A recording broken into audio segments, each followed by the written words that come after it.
Okay guys, dito tayo sa Mega Dike. Testing natin yung ating nabili na wireless na microphone. Ito yan Ito yung kasama yung box. Ayan. Testing natin, connect natin sa cellphone. Yan, may kasama na siyang receiver.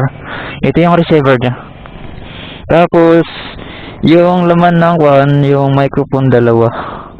Dalawa yung wireless microphone, Yung isa, bali ilalagay natin dito sa helmet. Yan. Dito sa helmet. Ipasok natin tapos magbi-video kung maganda yung kuha gusto ko kasi nakaharap yung camera yan. Nakaharap yung camera, meron din nakaharap na pang harap.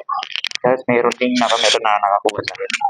Sa mga bago lang sa vlog, hindi ako yung mga mamahaling microphone, no? So, pwede nyo tayo testing. Meron tayo nito sa TikTok. Sa Yellow Basket, hanapin nyo lang yung boards na ating account sa TikTok shop. Meron tayong affiliate nito. Yan, meron nito sa socket natin. Click nyo lang yung ating buy. So, testing natin lagay dito sa ating helmet, itong mic. Tapos, check natin yung audio kung naririnig tayo ng nakaharap iyo. So, babakasin muna natin.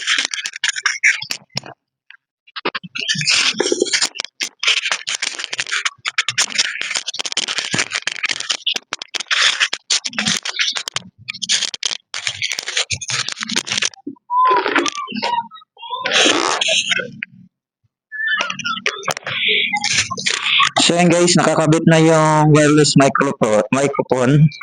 Check natin i-DI natin kung maganda yung quality. Kayo na mag-adjust. Kayo na mag-pasya kung anong rating ng ganitong microphone, no? Aray.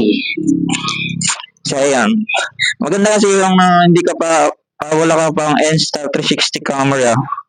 Pwede mo naman gamitin yung cellphone mo, di ba? Gaya nito, lagay natin sa front cam natin. Tapos yung ating action cam, yun ang gagamitin natin sa harap. Yun, di ba? Ayos na. Pwede naman ma-adjust. Bibili na lang kayo nito. Yung Motovolk na version 4 cellphone holder. Ayun. Testing natin yung quality ng wireless microphone. Actually, nasa 200 plus lang to. Check nyo ang aking TikTok account at hanapin nyo yung sa aking bio. Click yung showcase. Makikita nyo yung mga affiliate items na piniplex natin. Kagaya nito ng ating wireless microphone. So, testing natin kung maganda yung quality. Kaya na mag-rate kung ano. Basta sa mga bagong mag-vlog, gaya ko, no? Maganda to yung microphone na murahin lang. Tapos lagay niyo sa camera niyo, cellphone. O, di ba? Go. Alright. Testing na din.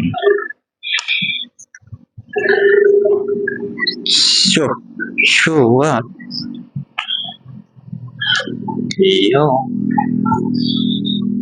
So yun guys, kung naririnig nyo, dalawa yung pag doon nakatutok naman yung camera, action cam yung gamit kong microphone. Tapos pag nakaharap dito yung camera, yung video, ibig sabihin,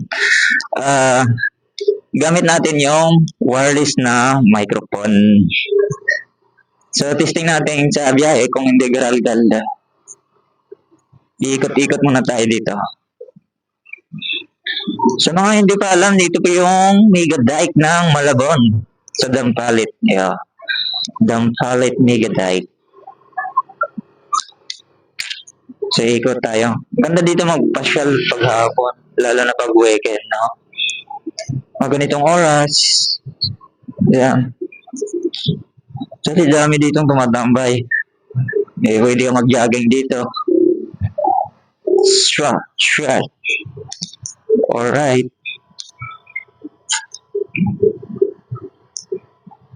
Yan. So, review ko yung mamaya kung paano nyo i-rate yung ganitong wireless microphone nating piniplex sa ating TikTok shop. Sa inyong, para naman kung may idea kayo sa mga Sa mga bagong vlogger no, na nagsisimula pa lang, gaya ko, ganitong setup ko dahil wala pa tayong Insta360 na cam.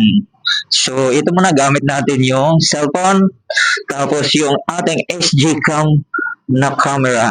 Yo. Dito lang sa afford ng magbili ng Insta360. So, guys, kayo na bahala sa babalik na tayo. Bahala sa audio kung pasado sa inyo, no? Basta ako, goods na sa akin na ganitong setup habang wala pa tayong Insta360 saka yung GoPro. Wala pa tayong GoPro na magagamit, no? Tsaka na lang pag makaipon tayo. So guys, yun lang. At sana mabisita nyo ang aking TikTok shop affiliate. Yun lang. Ayo, di ba? Try ko yung subukan na mabilis, takbo. Kung walang white noise na maririnig, uy, maalog lang. Maalog lang yung cellphone holder natin. By the way, paki-like and share kung nagustuhan mo yung video. Yung ating YouTube channel, lalo na dito sa aking TikTok shop. Alright.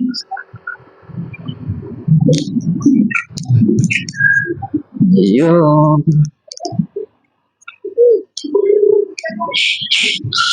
Okay. Dito lang guys, cut ko na yung video. At antabayan sa sunod na video sa ating TikTok shop at dito sa ating YouTube channel. So, yun lang. Maraming salamat. Thank you.